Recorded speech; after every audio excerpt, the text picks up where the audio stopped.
gagawin ninyo? Presidente ka, may speaker ka, na involved sa bribery ng Supreme Court justices. May video, may kaso, may witnesses. Hindi mo tinanggal yung speaker mo. Pinabayaan mo siya abusuhin ang pera ng bayan.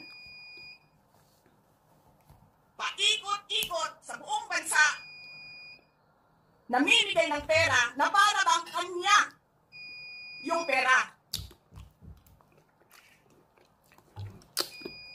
Eh di ba nga, lagi niyo sinasabi separation of powers? Anong trabaho ng legislative branch? Gumawa ng batas. Anong ginagawa ni Martin Romualdez? Nagdidirect ng DSWD, namimigay ng ayuda,